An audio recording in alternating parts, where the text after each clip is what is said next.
da hermenêutica na hora de interpretar as escrituras proféticas e os pormenores da volta de Cristo. John Walvoord achou entre eles 4 escolas de interpretação. Dentre elas, vamos colocar aqui as 4 vertentes, conforme indicado por John Walvoord. Temos aí a primeira, pós-tribulacionismo clássico, chamado pós-tribulacionismo clássico. A primeira delas, o pós-tribulacionismo clássico, é protagonizada pela obra de J. Barton Pine, que afirmou que a igreja sempre tem estado na tribulação. Sendo assim, em sua maior parte, a grande tribulação já foi cumprida. Veja só o ponto de vista de Pine, o pós-tribulacionismo clássico. Ele visualiza a questão da tribulação da igreja como uma sequência contínua, uma continuidade, né? Uma sequência ininterrupta que vem desde o início dos trabalhos da igreja, sendo a tribulação vivenciada pela igreja ao longo de todo esse período, a sua intensificação. A igreja já tem visto sua intensificação e, na verdade, tem visto quase que sua concretização, quase a totalidade da grande tribulação, restando apenas um pequeno período a ser vivenciado para o futuro, que talvez possa ser aí então a chamada grande tribulação, com a intensificação, né, da tribulação que a igreja já tem vivenciado, mas a sua intensificação e finalmente a parousia, a vinda do Senhor para o estabelecimento do seu reino. Então essa é a visão de Pine. Pine diz que a igreja, na verdade, já vivenciou quase que todo o período de tribulação, aguardando apenas a sua intensificação final. E aí o segundo ponto de vista, a segunda e principal vertente dos pós-tribulacionistas é aquela que mantém a posição semiclássica, que se acha na obra de Alexander Ries. No seu escopo doutrinário, uma das coisas que ficou mais notável pelo fato de divorciar-se tanto do pré-tribulacionismo é a ideia de que a igreja sempre passou e sempre passará por tribulação, e que a grande tribulação futura será apenas a intensificação de todas as tribulações que a igreja tem passado. Então a visão de Ries não se afasta tanto, né, do pós-tribulacionismo clássico, tanto que é chamado semiclássico, né, e diz que na verdade a igreja não será poupada de forma alguma da tribulação, porque desde seu início passa por tribulação e viverá inclusive a sua intensificação, sendo que os pós-tribulacionistas, né, relembrando, dividem os conceitos de tribulação e de ira de Deus, sendo a tribulação um reflexo da sua fidelidade a Deus e a ira de Deus o derramamento, né, do seu juízo, do seu julgamento, da sua ira sobre os ímpios. Sobre a igreja não é derramada a ira de Deus, mas a igreja sofre a tribulação como consequência do derramamento da ira de Deus durante a grande tribulação. A ira de Deus derramada sobre os ímpios, sobre a besta, sobre o falso profeta, né, sobre o dragão, é derramada sobre esses personagens. Esses personagens perseguem mais intensamente a igreja, e por isso a igreja vivencia nesse período aquilo que é chamado grande tribulação, diferenciando-se das tribulações que a igreja tem vivido ao longo da história, mas na verdade sendo apenas a sua intensificação, a intensificação das tribulações que a igreja já tem vivenciado. E aí, dando continuidade,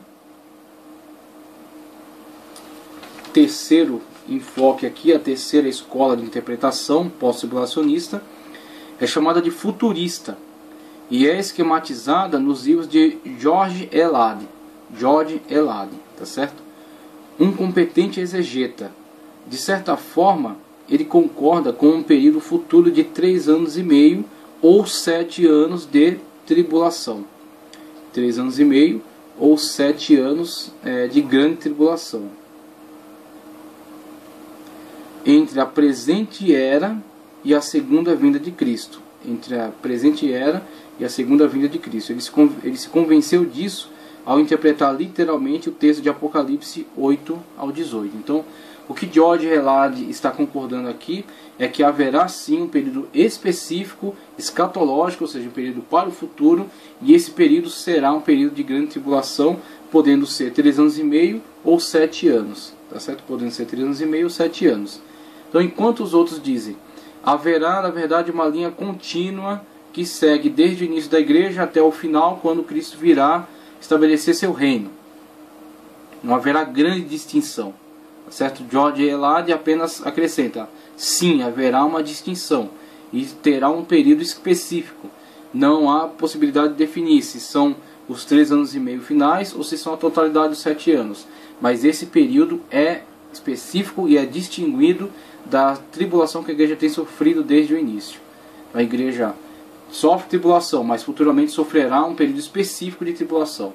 Ao adentrar esse período, que será de 3 anos e meio ou de 7 anos, esse período será diferenciado da tribulação que a igreja tem vivenciado ao longo da história. Esse é um período de grande tribulação e é um período escatológico. E a quarta visão é de Walvoord.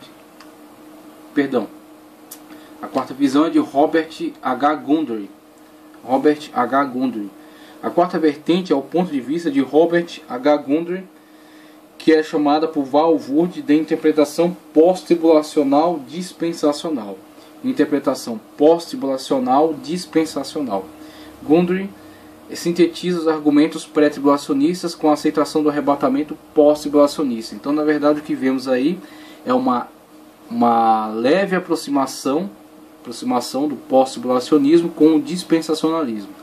Existe essa proposta, né, onde pode ser visualizada a questão da continuidade histórica da igreja adentrando ao período de tribulação, vivenciando a intensificação desse período de tribulação, né, quando a ideia continua sendo defendida de que a igreja vive tribulação desde seu início e viverá a sua intensificação. Mas ao final dessa tribulação, a igreja, ou pelo menos aqueles que restarem dela, que não houverem sido martirizados ao longo da intensificação da tribulação, serão enfim arrebatados. Haverá sim um arrebatamento. Ele entende que aquelas passagens que trazem do arrebatamento não são alegóricas, elas são literais. Elas serão vivenciadas, mas não antes da tribulação, porque a igreja não é livrada da tribulação, e sim na tribulação.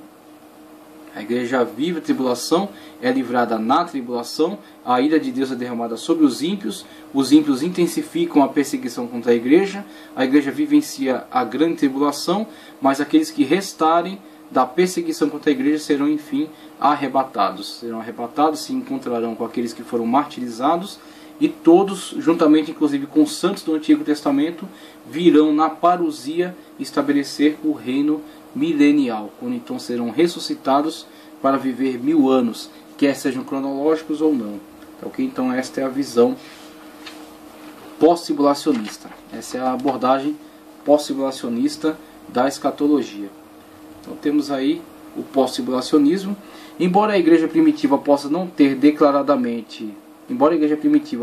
ter sido declaradamente pós-tribulacionista, porque a escatologia daquela época ainda não havia sido desenvolvida, parece que havia uma crença mais ou menos parecida com esse esquema em épocas bem antigas, conforme vimos no sistema quiliasta dos pais da igreja, né? O pré-milenismo arcaico, chamado quiliasmo, a continuidade histórica dos 6.000 anos, sendo o 7º milênio também o reino milenial de Cristo, sendo o 7º milênio também o reino milenial de Cristo, né? O sistema quiliasta. Para os pais da igreja não havia nenhuma esperança numa volta de Cristo antes da grande tribulação. Então é isso que os pós-tribulacionistas leem das declarações dos pais da igreja, né, do período patrístico. Eles leem que nas suas declarações não fica claro em momento algum um arrebatamento antes da tribulação. Quando eles começaram a desenvolver certas ideias sobre a volta de Cristo, nunca colocavam esta antes da grande tribulação. Muito pelo contrário. Esses eventos, como a vinda do anticristo, a grande tribulação e a volta de Cristo, eram vistos num só pacote, como vemos eram vistos num só pacote, como eventos que se iniciariam mais ou menos na mesma época. Então vimos aí que a leitura pós-tribulacionista das declarações dos pais da igreja, né, do tempo da patrística, na verdade entendiam que eles não incluíam um arrebatamento que livrasse a igreja da tribulação, mas a sua abordagem era que a igreja passa por tribulação, sendo após a tribulação então inserida dentro do reino milenial, tá certo? E sequer sendo mencionada a questão de arrebatamento, mas sim a questão da igreja sair da tribulação e ser inserida no reino milenial. A Epístola de Barnabé, um dos livros apócrifos mais antigos, descreve a igreja passando pela grande tribulação e no final dela Cristo voltando para destruir o anticristo. Nessa epístola há menção em que o fim não chegaria enquanto o Império Romano não fosse subdividido em 10 reinos. Sendo assim, isso não poderia acontecer de súbito, porque naquele tempo o Império Romano estava no seu auge. Isso quer dizer que eles não esperavam uma vinda iminente de Cristo, ou seja, uma vinda de Cristo no âmbito abordado pelos pré-tribulacionistas, quando descrevem o evento do arrebatamento da igreja, a primeira etapa da vinda de Cristo.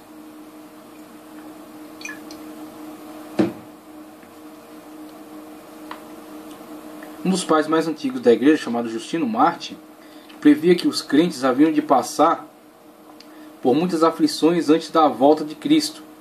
No seu tempo, a igreja sofria muito com a perseguição dos romanos, e para ele a grande tribulação seria apenas uma intensificação daquele sofrimento que a igreja já passava.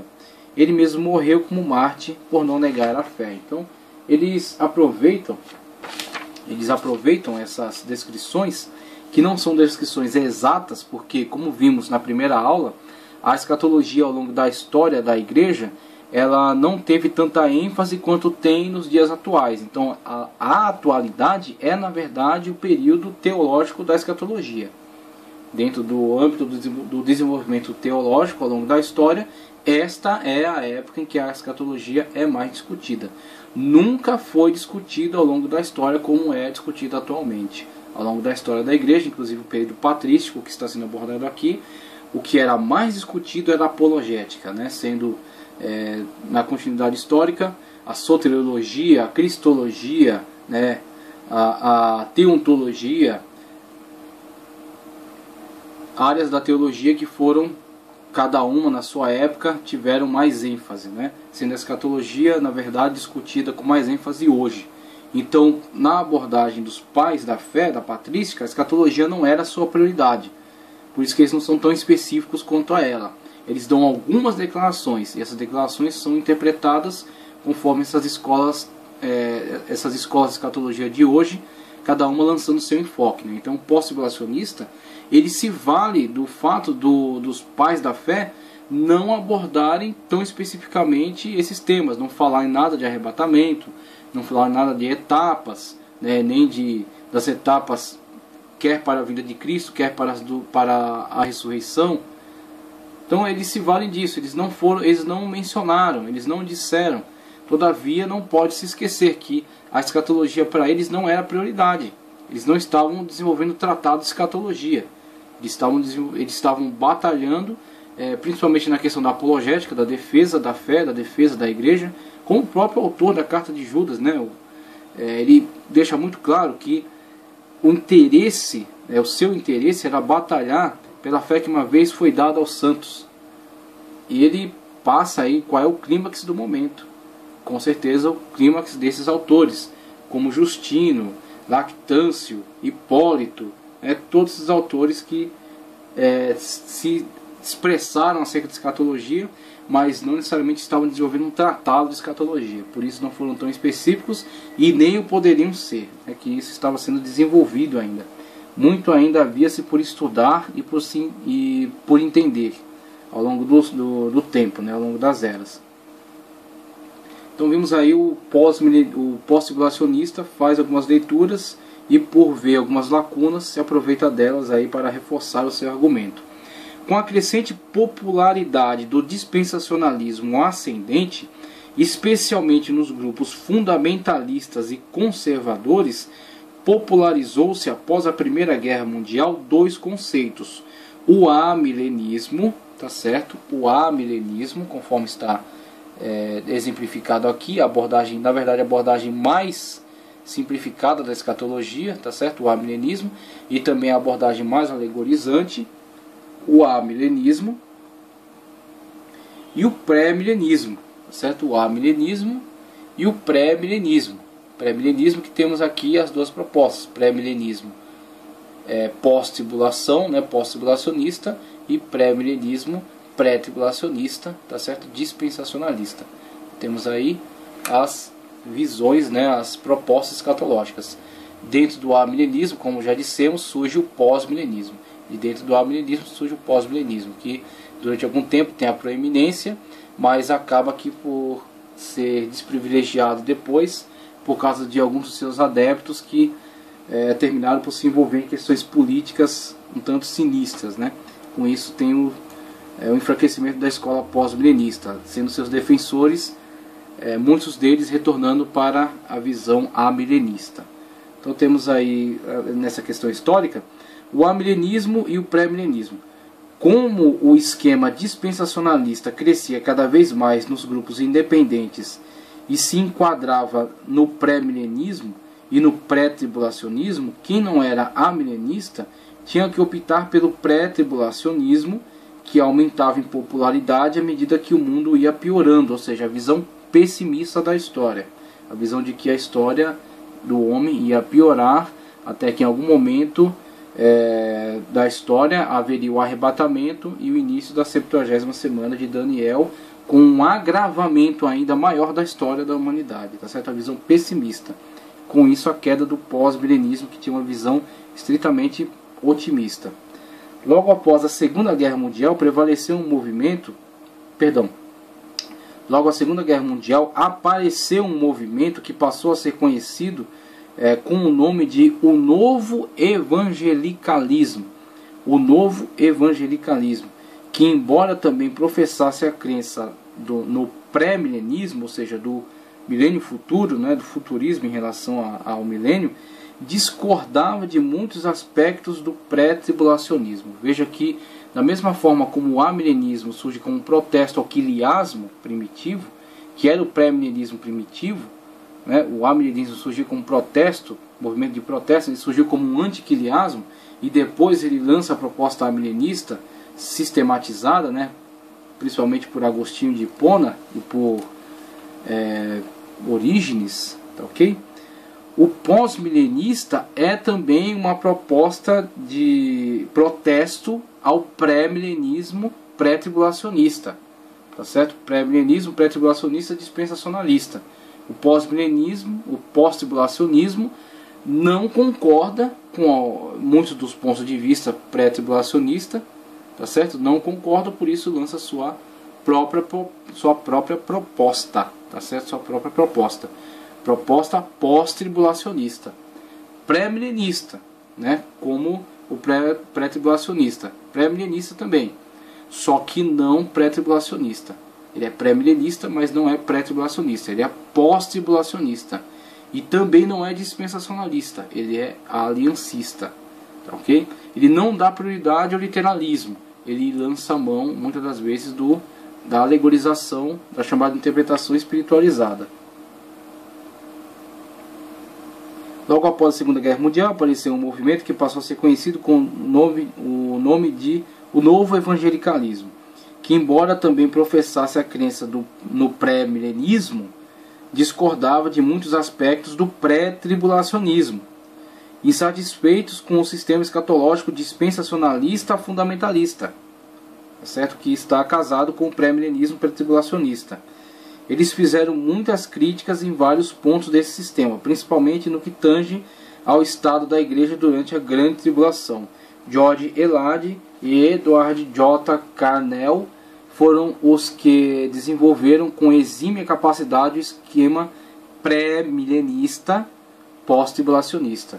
Doutrina do pós-tribulacionismo, conforme a gente pode também pontuar aqui, a doutrina do pós-tribulacionismo, onde a igreja estará na hora da tribulação, é o grande diferencial do pós-tribulacionismo para os pontos de vista tribulacionistas. A principal característica do conceito pós-tribulacionista reside no fato em afirmar que a igreja estará presente na terra durante o período da grande tribulação. A ideia é que a igreja será preservada da ira de Deus, mas não da tribulação. Os intérpretes pós-tribulacionistas concordam que a igreja sempre passou por tribulação, portanto não misturam uma coisa com a outra. Mas eles argumentam que a mesma palavra usada para indicar os processos de tribulações circunstanciais da igreja é o mesmo usado em Mateus 24, 21, empregada para descrever a grande tribulação. E perguntam: que diferença existe entre as tribulações circunstanciais que os crentes passam e a grande tribulação, se não apenas a sua intensificação? Tribulação é tribulação.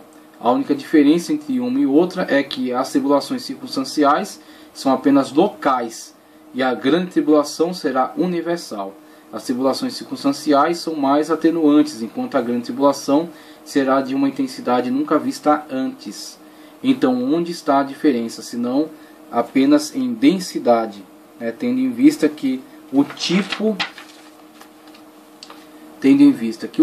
é o mesmo. Se Cristo não livrou a igreja das tribulações circunstanciais, ela tem passado em tantos períodos de sua existência, por que a livraria da grande tribulação? Quanto a isso, Jesus disse: no mundo tereis aflições, mas tende bom ânimo, eu venci o mundo. Então temos aí a defesa pós-tribulacionista. O pós-tribulacionista diz: a verdade, a igreja sempre tem passado por tribulações circunstanciais. E o que a igreja verá no período da grande tribulação é apenas a sua intensificação. Inclusive, um uso que eles fazem aqui, outro trecho usado pelo pré-tribulacionista para afirmar que a igreja não estará presente na tribulação, é Apocalipse 3,10, que diz o seguinte: como guardaste a palavra da minha paciência, também eu te guardarei, téreo no grego, guardarei, téreo, tá certo? Dá, esse dá é ek, certo? É a preposição ek. Te guardarei, téreo, dá, ek, hora da tribulação que há de vir sobre todo o mundo, para provar os que habitam na terra. A interpretação desse versículo depende muito do significado da preposição ek, que é esse dá da língua portuguesa, no qual os pré-tribulacionistas trabalham dizendo: livrado da tribulação é não vivenciar a tribulação, tá certo? É não passar por ela. Tendo em vista que a preposição ek traz a ideia de sair de dentro, ou seja, passou e saiu. Sair de dentro. Traz a ideia de sair de dentro. Logo, então, só pode sair de dentro quem está dentro. Outra questão é o verbo téreo, que em sua forma original, na língua grega, significa guardar de algum perigo. Em todo o Novo Testamento só existe outro trecho onde encontramos este verbo.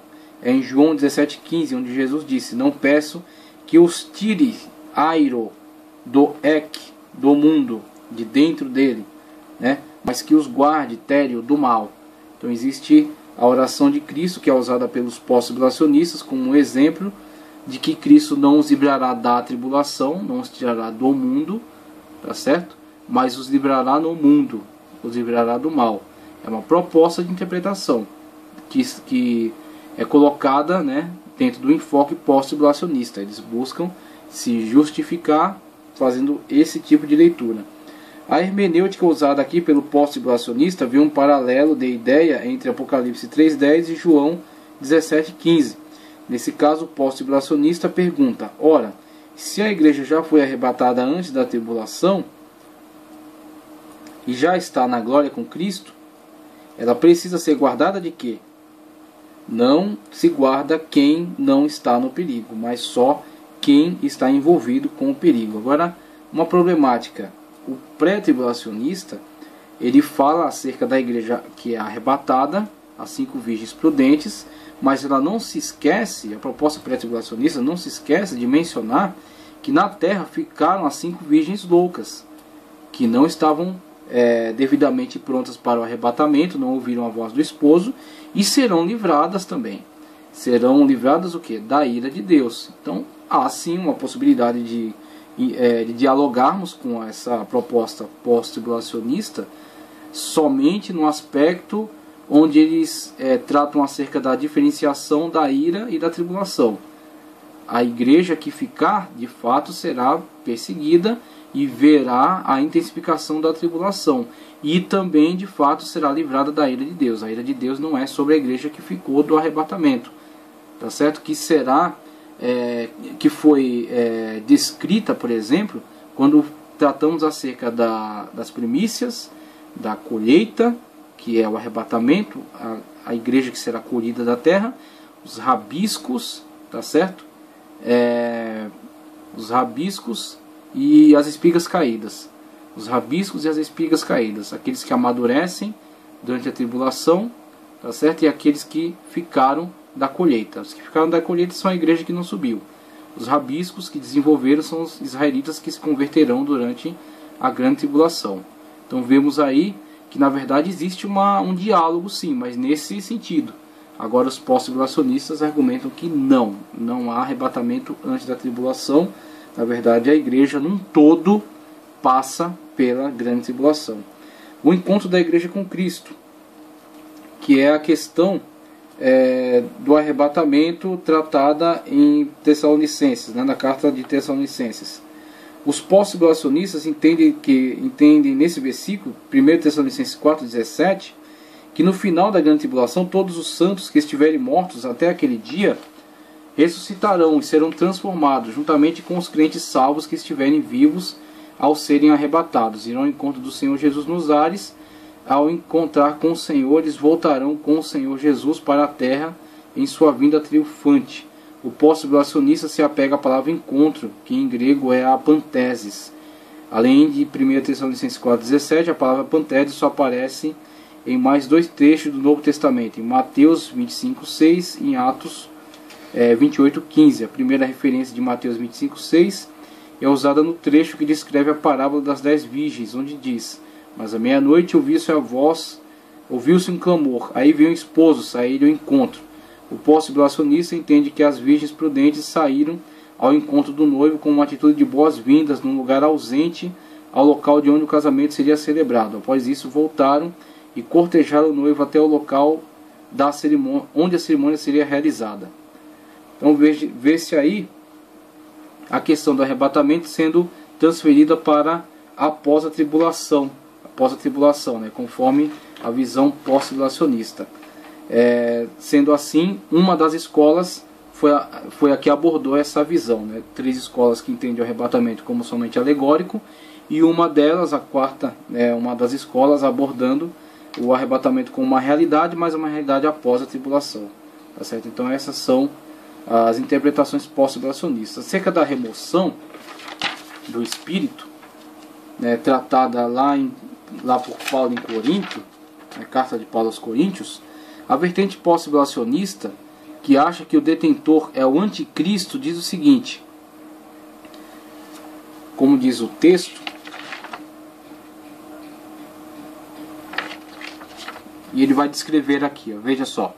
A vertente pós-tribulacionista, que acha que o detentor é o anticristo, diz o seguinte: a expressão que seja tirado, que saia do meio, pode não estar se referindo àquele que detém, mas tão somente ao anticristo.